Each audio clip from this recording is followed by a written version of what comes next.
പെറ്റൻ ലൈഫിലേക്ക് സ്വാഗതം. നമ്മളൊരു പ്രവൃത്തി ചെയ്തു കഴിഞ്ഞ് അത് പൂർണ്ണമായിട്ട് വിജയിച്ച് അതിന്റെ ഫലം കിട്ടിക്കഴിയുമ്പോൾ ഉണ്ടാകുന്ന ഒരു സന്തോഷം അത് വളരെ വലുതാണ്. അതായത് കണ്ടോ, എൻ്റെ ഈ അഡീനിയം പ്ലാന്റ് നിറയെ ചുമന്ന ചെറിയ പൂക്കളാണ് ഉള്ളതാണ്. ഇത് 2009 ഞാൻ നട്ടിട്ടുള്ള അഡീനിയമാണ്.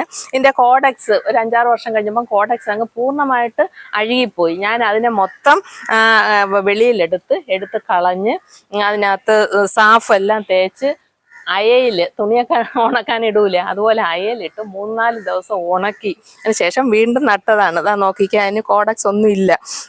അതിനകത്ത് ഞാൻ പല കളറ് ഗ്രാഫ്റ്റ് ചെയ്തു.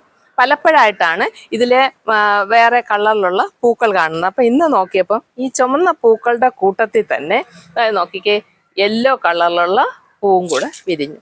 നമുക്ക് പെട്ടെന്ന് അഡീനിയം ഗ്രാഫ്റ്റ് ചെയ്താൽ പൂക്കൾ കിട്ടാനുള്ള ഒരു മെത്തേഡാണ്, ഞാൻ മുമ്പും പറഞ്ഞിട്ടുണ്ട്. ഇങ്ങനെ എപ്പോഴും പൂക്കൾ വന്നുകൊണ്ടിരിക്കുന്ന പ്ലാന്റിൽ തന്നെ നമ്മൾ ഗ്രാഫ്റ്റ് ചെയ്യുകയാണെങ്കിൽ എന്താ നോക്കിയാൽ കായിക വളർച്ച കുറവാണ്. പക്ഷേ മദർ പ്ലാന്റ് പൂ തരുന്ന സമയത്ത് നമുക്ക് നമ്മൾ ഗ്രാഫ്റ്റ് ചെയ്തതിനകത്തും അതുപോലെ പൂക്കൾ കിട്ടും. ഇതിനകത്ത് 3-4 കളറുണ്ട്. പലപ്പോഴായിട്ട് എല്ലാം കൂടെ ഒരുമിച്ച് ഇതുവരെ വിരിഞ്ഞിട്ടില്ല. ചുവന്ന അടക്കമുണ്ട്, വെള്ളയുണ്ട്, ഈ മഞ്ഞ ഞാൻ ഗ്രാഫ്റ്റ് ചെയ്തു. ഇങ്ങനെ പലപ്പോഴായിട്ട് നമുക്ക് കുറേശ്ശെ സന്തോഷം കിട്ടും.